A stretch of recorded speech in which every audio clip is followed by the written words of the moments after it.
Hello and welcome to the Hopecast with Rachael Flick. Rachael is a speaker, inspirational author, and an overcomer.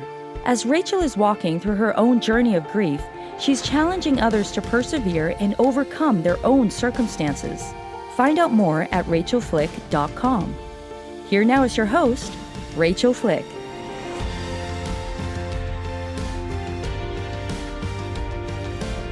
Hi, friend. Thank you for joining me again on this week's episode of the Hopecast with me, Rachael Flick. I'm so glad that you're here, and I really hope that the stories of other hope peddlers like myself encourage you and inspire you to keep going through your own challenging circumstances. And I want you to know that I'm praying for you, and I have your back, and I'm creating this content with the hope that you will continue to heal. If the Hopecast blesses you, encourages you, would you mind reviewing it on your favorite listening platform? That is so helpful to raise it in the rating system that shares it with new people and helps continue to spread the message of hope. I get to bring you today part 2 of my interview with Jeanne Rodriguez, who is telling us the story of losing her daughter-in-law about a week after marrying her son while on their honeymoon. Jeanne Rodriguez has served for over 25 years in women's ministry, including speaking at women's events and serving as the former women's director at Bayside Church in Lincoln, California. With a Master of Arts in Pastoral Care to Women from Western Seminary, Jeanne has a passion for helping women know Jesus and experience his love. She is currently the CEO for the Crystal Rodriguez Memorial Scholarship Fund, founded by her son after the death of his wife. She and her husband, Ruben, live in Citrus Heights, California. They are grateful for the blessings of their 2 sons, Kevin and Victor, daughters-in-law Katie and Bailey, and grandson Quinn. Jeanne, thank you so much for joining me again on this episode. Well, I really appreciate just spending this time with you, Rachael. Yeah, it's been really lovely. I appreciate just the obvious radiance that you have and the way that you have shepherded and stewarded your grief. I know that that's a painful thought, that we are called to care for our grief and handle it well, but that's very much a reality, and it's clear that you have done that and really brought forth the pearls of great price out of your story, because grief can contract us and make us hard and small, and we can allow it to soften us and expand our soul. And you clearly are someone who has allowed God into your story and expanded who you are. So when we stopped the last episode, you were telling us about just the experience of community and the tension of God meeting you in your pain, and also being like, well, why do I have to have the pain? You know, your son had a really extended stay in the hospital from his injuries in the accident, but people were surrounding you and showing you powerful support and love. And so I would love for you to talk a little bit about the book that you wrote that came out of your experience. Well, you know, it's interesting. I never wanted to write a book. In fact, when I would share with people the goodness of the Lord as far as how he took care of us, people would always say, oh, you need to write a book. And I'd always say, no, I'm not writing a book. And it was about 2 years after Crystal died, and I was talking at a retreat, and it was just a breakout. And I was sharing about hope and trust and faith. And I had shared this particular story, and I remember, without even thinking, saying, and that's where Hope Met Hopelessness. That's where God met me. Wow. And later on, That's I was beautiful. in the lunchroom. I was going to my table, and this woman, I didn't know her, and she kind of grabbed me as I walked by. She went to my breakout, and she said it really helped her, and I was so pleased, you know. And then she said, you know, when you write your book, Just I said, assuming.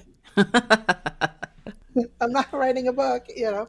And she goes, no, but when you write your book, she said the title should be When Hope Met Hopelessness.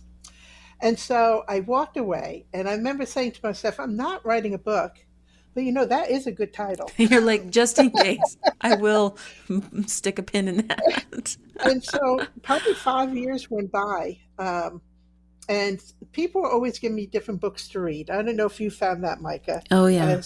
Yes, and some are good, some are not. And there Mm-hmm. was one particular book someone gave me, and they had different subjects. And one particular one was about receiving that call. And so the writer saying, I received this call, the one we dread. And she had me. I understand that, And she found out her best friend died, and she fell to her knees sobbing. My heart is with her. And then she said, but then I found myself on the floor on my back doing angels, laughing, thinking she's with the Lord. Rachel, I was so mad. I was so mad because I thought that is not how, yes, that may have happened to you, but that's not how 99% of the people grieve. And I didn't want people to read this book, and if they were grieving, to think, what's wrong with me? Right. And I didn't want people who do not understand grief to say, what's wrong with them? And that's when I started writing. But it still took me years to finish. And I'll tell you why, Rachel. You're reliving everything. Now, I had kept a journal during that time. So I pulled out my journal, remembering things. But there was one point that one of my ladies in my Bible study afterwards has, hey, Jeanne, how's your book coming? You haven't said anything for months. And truly, it had been like 8 months that I had not written anything. And she said, well, what are you writing about? I said, I don't know. I can't even open up the file. For some reason, I couldn't open it up. And she said, well, do me a favor. Just open it up and tell me what the title is, and I'll pray for you. I thought, okay, I could do that. And so I actually opened it, and lo and behold, it was chapter 14, Crystal's Memorial. I realized in my spirit, it probably remembered what I was supposed to write about and to face that day. And it took literally over 8 hours to write that one chapter. But fortunately, the church had done a DVD that I had never watched.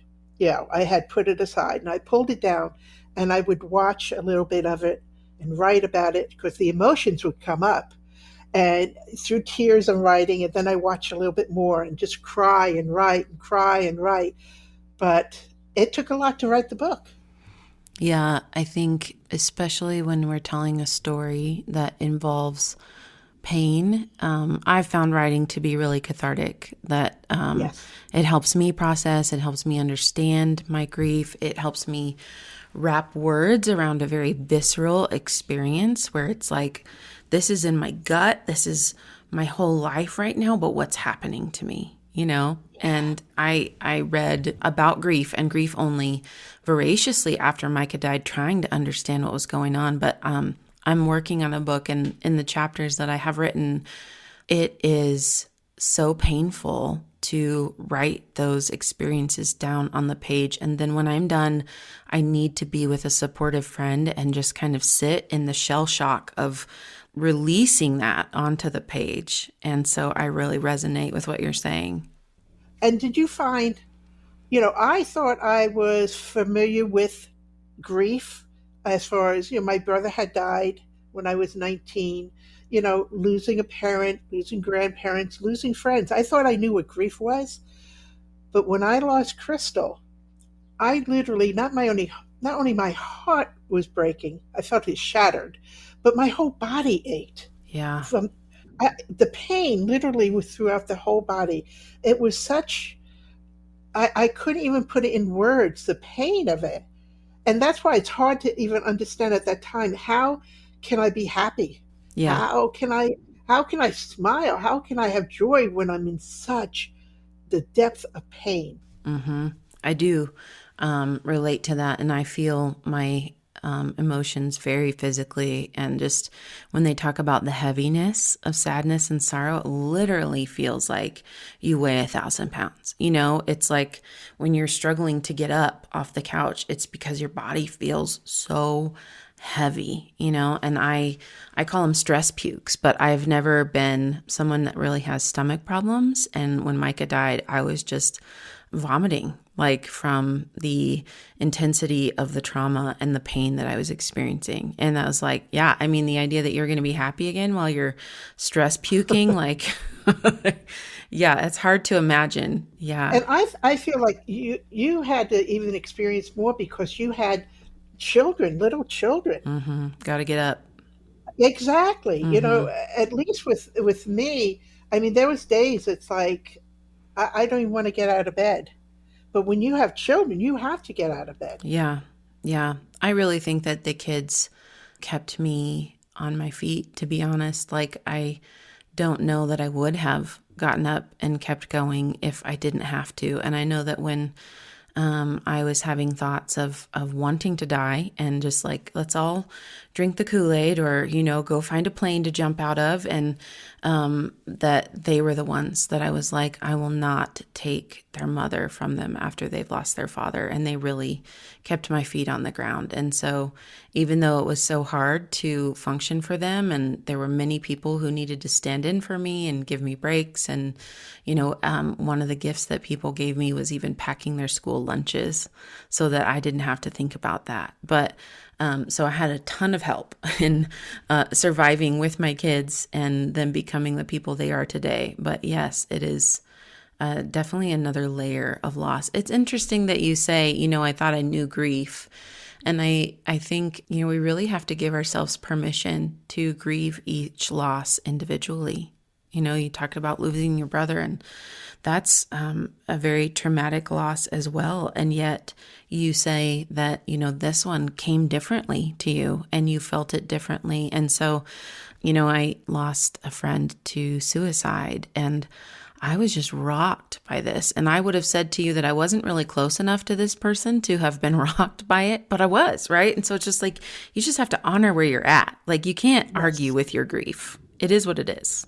In fact, that year that Crystal died, within that 6-month period of when she died, I lost a close friend to cancer, and my mom died. And so I was like reeling as far as just with loss. I couldn't get out of 2011 fast enough. Right. Because there was so much there. But one of the things, and I think the big difference of when my brother died versus Crystal also, was I grew up in a household that you didn't cry. Mm-hmm. My maiden name was Fitzpatrick, and the saying was Fitzpatricks don't cry. Oh. And so you don't wear your heart on your sleeve. And so I wasn't able to grieve. And with Crystal, I gave myself permission to cry. That it's okay. I didn't need to apologize to anyone. That's a big part of letting yourself grieve. And if you're around people that are uncomfortable, then go be around different people. Exactly. Exactly. They're not your people. If they can't tolerate your pain, they're not your people. And that's okay. They might be your people again in the future. I think we talk a lot about how the people that you thought were going to show up for you sometimes fade out. They can't tolerate the pain. And then people who you would have never expected to show up in your story become really powerful players in your loss and in your support team. And so to forgive those people who can't walk with you, who can't carry that pain. They just can't, and that's okay. But you might, be able to rebuild that relationship in the future after you are with your people who can tolerate the pain. Yes. And I had listened to your story as far as your friend Kendra. And, I was leaving the next morning, but a good friend of mine, Joanna is her name. And that day I remember just turning my phone over. It was like after I called Ruben and I called my sister, and of course Joanna was one of our Bible study leaders and a good friend. She's the one who came and got me and brought me home. My husband came home from work, and I remember saying to him, I can't say this story again. You need to call the rest of the family. Yeah. I had called my sister, and I said, you have to call. I have 3 living brothers, and my mom was alive at the time. I said, you need to tell them I can't do this. And, the phone started blowing up. You probably get this. I remember handing the phone over to Joanna saying, just take care of that. And there was one funny, because Joanna is not extroverted like myself. And there was one point I looked over that my room was, Ruby and I, all our friends were just in our living room. And I see her with the door open, the phone in her ear, and the other hand, like with the stop, stopping someone. And Okay. I found it like for some reason just comical of what is going on. And I remember walking over, and there on the lawn was all of Victor's groomsmen and his best man. And I remember stepping out, and his best man came to me, just hugging me and starting to pray over me. How And then special. to say they were going over to one of the groomsmen home. He said, "We're all going to go together. We're here for you, but we're going to be praying for you." And it was just a sweet moment, of So just seeing sweet. all these. They had a big party of groomsmen. They had a lot of friends, and just to see the lawn with all these young men wanting to be there for us. Mm. Yeah, I think that's a great reminder to people to just honor what you can and can't do and set boundaries around that. I couldn't tell people, like, I didn't have to tell very many people because it made national news like that night. Yes. So there were people, who knew around the nation and the world. But in my immediate family, I was just like, I need you to call my mom. Like, I can't even say this out loud. Like, it was so agonizing, the pain. Like, when you talk about telling your husband that Crystal had passed, like, telling my kids was one of the most painful things I've ever had to do. And so I can completely relate with being like, absolutely not. I'm not telling anybody else. It's got to come from somewhere, and it's not going to be me. And I think it's interesting, you were talking about Fitzpatrick's Don't Cry. And I was going to ask you, I wondered if in all of those losses that you had experienced, if you had been able to kind of box them off or wall them away from you in some way. And Crystal burst the dam, right? And so if you had to grieve like all of those losses in a way, and I feel like that with Micah's death, I would have grieved it regardless, but like it was the straw that broke the camel's back for my PTSD, that I had had so many losses in childhood and complex traumas and different things that had happened. And I was kind of like, continuing to build this rickety bridge over the losses without ever truly Yes. handling what had happened. And it just all came crashing down. And then I couldn't put my pants on frontwards. Like, I can't even tell you how many times I looked down at my pants and was like, these are on backwards, like again, Yes. and it was all there. And I hear that a little bit in how you experienced Crystal's loss. But it was once again how the Lord would just sometimes in such dark moments or great sadness, he would just all of a sudden just be ever present, that I knew he was there. Mm, Like I had taken Krista to her first women's retreat. I took her to women's conferences, and it was many months after she had passed away. And Bayside had a thriving women's conference, and I went that Friday night. And the next morning before going, I went on a walk, and just thinking about what was taught and everything. And then I started thinking, Crystal should be with me. She loved my friends. She loved going to these conferences. mm, And I just started crying again. I was just crying. And then all of a sudden, I just felt the presence of the Lord, the love, his love for me, mm, just pour on me. So much so I had to stop walking because it was like I could hardly breathe. It was that intense. And then it just hit me. Oh my gosh, Crystal is in his presence. This is probably just a little taste yeah. of his love. And I couldn't, I had to stop walking because I could hardly breathe. The love was so intense. And I remember thinking to myself when I realized that, and I thought, she deserves to be loved like that. And it's those things, they're just little movements that you could say, yes, she deserves that. But he had to remind me at different times. I lived in the book of Psalms for the first year. A lot of lament in there. Yeah. Yes, I would cry. I'd be reading out loud as if I wrote it.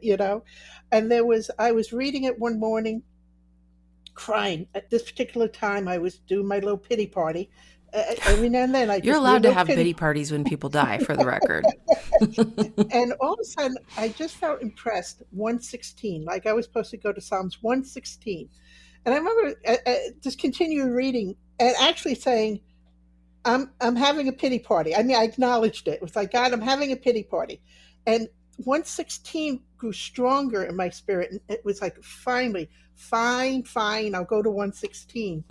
And as I started reading it, I read the first verse, and it said, I love the Lord, for he heard my voice. He heard my cry for mercy. Wow. Because he turned his ear to me, I will call on him as long as I live. But then I came to verse 15, and it was precious in the sight of the Lord is the death of one of his saints. Oh my And I goodness. realized once again, he had to remind me, she is with me, and it's precious in my eyes. And so, Rachel, I can't tell you how many times he had to, like, he would direct me. Like I said, I wasn't even close to 116 in the And book, reading through it, yeah. and reading through it, but the impression was so strong. And I couldn't tell you now. I know what's in 116, but at the moment, it was like, fine, he wants me to read 116. And when I got to that verse, it was like, I know, Lord, she's with you. I know. Hmm. And I Yeah. often say to people, if he actually gave Crystal back a Lazarus moment, Mm-hmm. she would be so mad at me. I know it. She Pull her would be out so of heaven to come mad. back here with us. What were That's you such a thinking? tension, isn't it? It's like, oh my gosh, I've read that people would give up to 5 years of their life to have one more day with the person that they lost. And I totally felt that when Micah passed, that like just to see him again would be worth 5 years. Like when you think about that, like, yeah, take it. Just give me one more day with him. And yet we don't grieve for them if they know the Lord. We grieve for us. We grieve for their empty chair and their missing space in our hearts and our lives. And I think death is such a powerful reminder, or grief is a powerful reminder that death ends a life, but it doesn't end a relationship. And we continue to long for them and who they would be and the future that we lost with them. The grandchildren that she would have given you uniquely, right, with your son and those kind of things. And those are worth some pity parties. We're allowed to have them. But I think I know that I've asked the Lord, like, does my pain move you? Like, you see my pain, but does it move you? Do you care that I'm hurting? And does it cause you pain that I'm in pain, like it does when my kids hurt, that I hurt also? And so what I heard you say is the Lord was saying, like, I'm hurting with you and your pain moves me and her death is precious. Absolutely. And that's the goodness of God. Mm. That's as far as his grace upon us, and just extending that mercy towards us and his love. And it's, once again, there's that tension because it's like, but I want her here.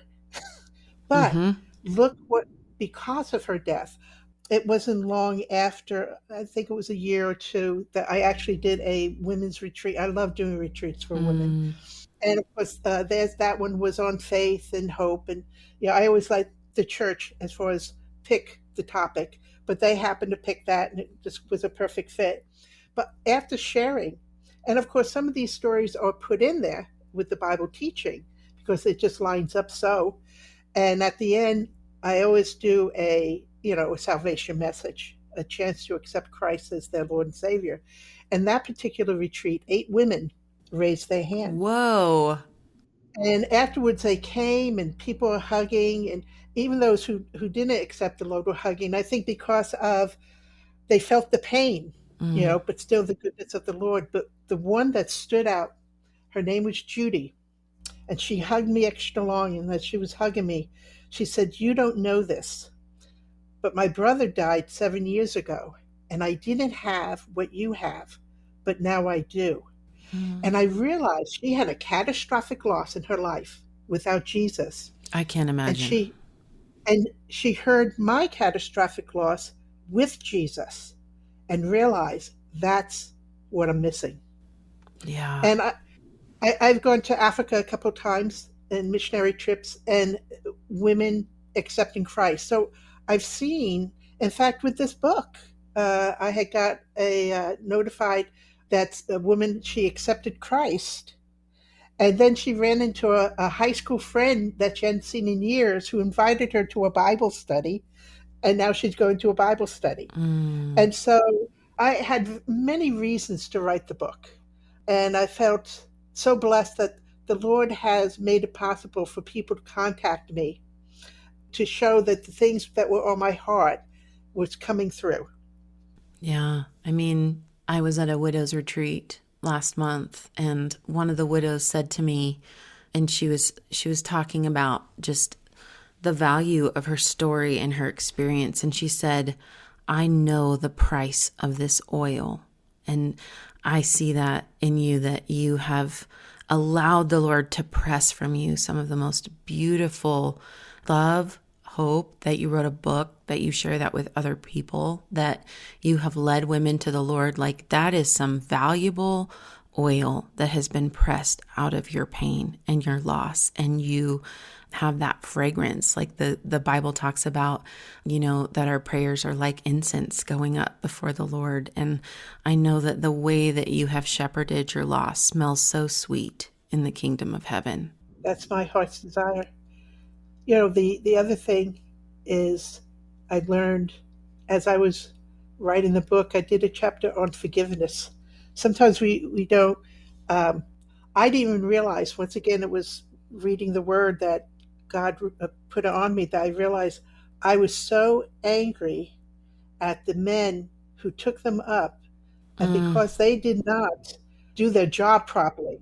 And I didn't even realize, because that's just says so many emotions are going on. This was, I don't know how many months and months and months later that I realized I was so angry with them. And I was reading Nahum, and it talked about, God will take care of it, And I remember saying, okay, God, I forgive them, but you go get them. Yeah. That's all I could do at that moment, Rachel. Interesting enough, a couple months later, I'm driving along, just not thinking about this, and all of a sudden, and I felt it was just the Holy Spirit just plopping it in my heart, and I knew what he was talking about when I heard in my spirit, you don't know these men. And I remember saying out loud, no, I don't. I don't know if they're married. I don't know if they know the Lord. And I found myself praying for them, that they knew that they were forgiven, that if they didn't know the Lord, that they would come to know him through this. And I'm weeping for these men. That's the Holy Spirit right there. And that's the Holy Spirit, because in my own humanness, I was like, you go get them, Lord. Yeah, but 2 months strike 'em with later, I'm lightning. asking the Lord, Yeah. To let them know they're forgiven, that they don't carry this. And you realize they didn't wake up that morning to say, hey, let's kill a 22-year-old, a newlywed. I mean, Right. They were just doing their job, maybe not at the best. And I'm sure you had to forgive. And yeah, sometimes it is malicious, right? Like my husband was murdered. That was intentional. Exactly. And I think that we all have different places of pain around who is responsible and what could have been done differently. And I mean, I knew people who said, who are on Micah's team, who were like, oh man, if I had just taken a different turn that day, and like maybe I would have been there and I could have prevented it. And that those thoughts are so pervasive and so powerful. And so forgiving ourselves, like, I'm not putting this on you in any way, but I would see through grief brain of saying, like, what if we hadn't given them the Bahamas trip? What if they'd gone somewhere else? Oh, I went there. Rachel, because what we said to the kids was, hey, wherever you want to go, we'll get our timeshare.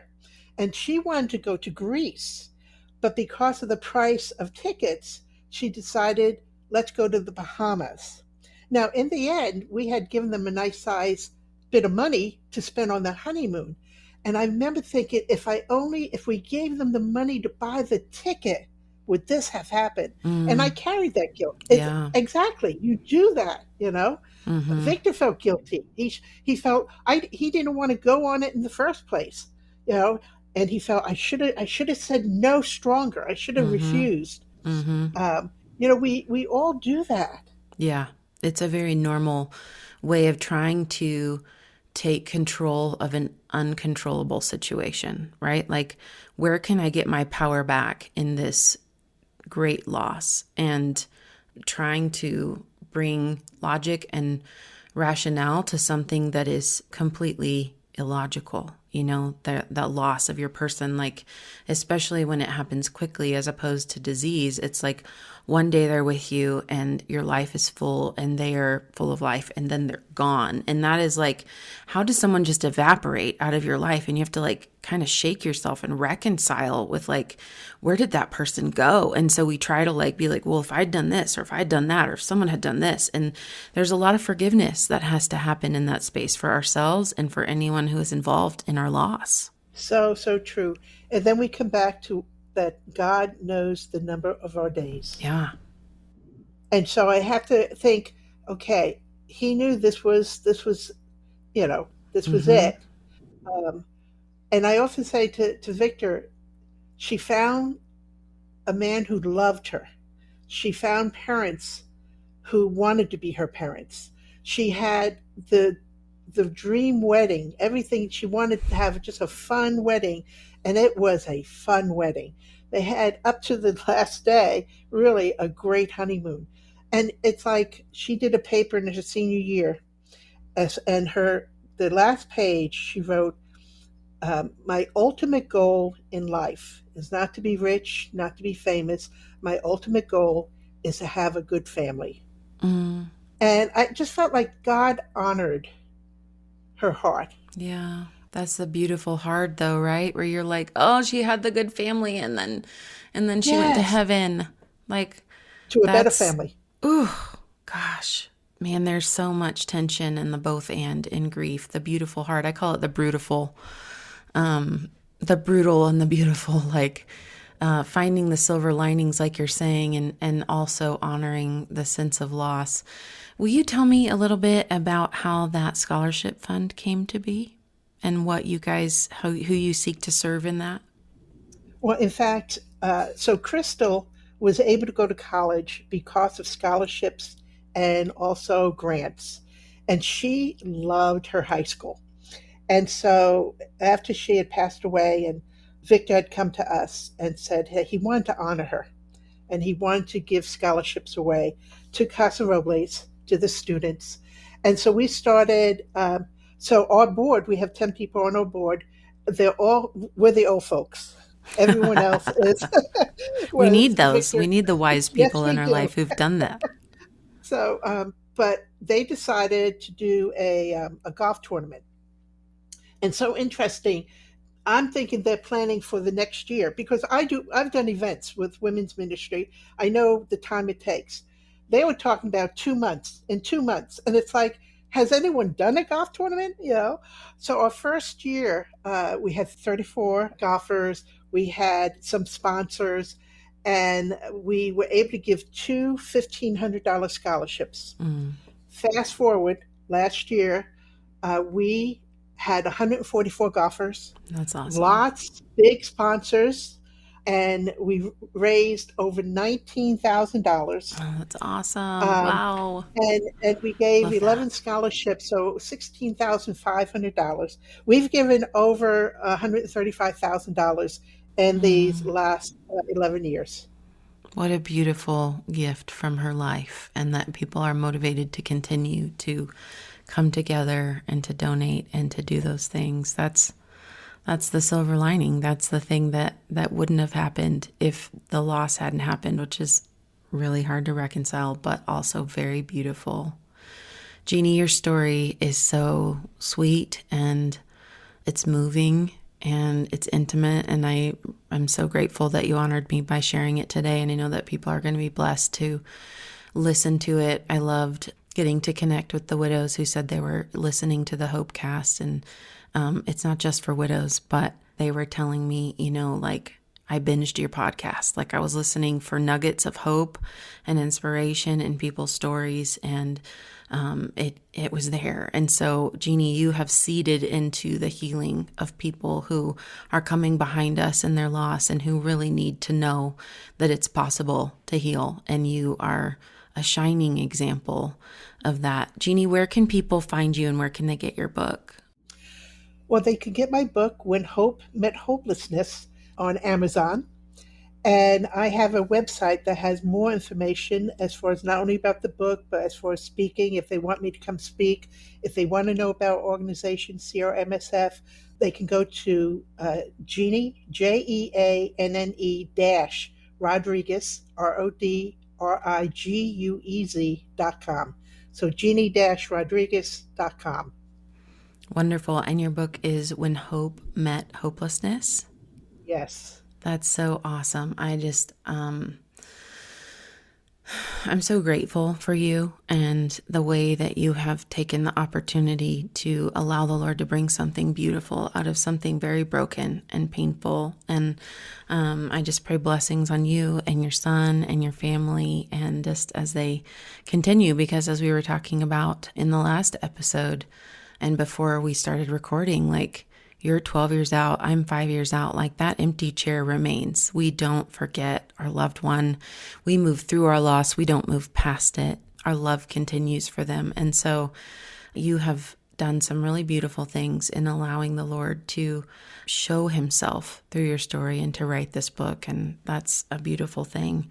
Friends, this has been the Hopecast with me, Rachael Flick, and our new friend, Jeanne Rodriguez. And I encourage you to reach out to her, to find her, to book her for your next event, to buy her book, and to continue to glean from the beauty from her ashes that she has chosen to allow the Lord to make in her life and from her broken pieces. So thank you, friend, for your time today, and for wherever you are right now. If you're driving in the car, if you're doing your dishes, if you're walking the dog, listening to the Hopecast, I'm so glad that you've been here. You can find me at rachelflick.com and on all kinds of social media outlets under my name. And I look forward to connecting with you next week on the Hopecast with Rachael Flick.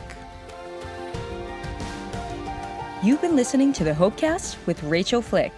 To find out more, go to rachelflick.com. While you are there, you can book Rachael for your next speaking engagement. Her inspiring message will be sure to engage and touch the heart of your audience at your next conference, church event, or business function. Go to rachelflick.com to book her today. While you're online, you can discover more information about all of the platforms that this podcast is on. If you listen to the show on Apple Podcasts, we would appreciate it if you would subscribe and leave us a review. To follow Rachael on social media, simply click on the social media icons at the top of the page and you will be directed to those sites. Well, that's all the time we have for this episode. Thanks for joining us, and we will see you next time for another edition of the Hopecast with Rachael Flick.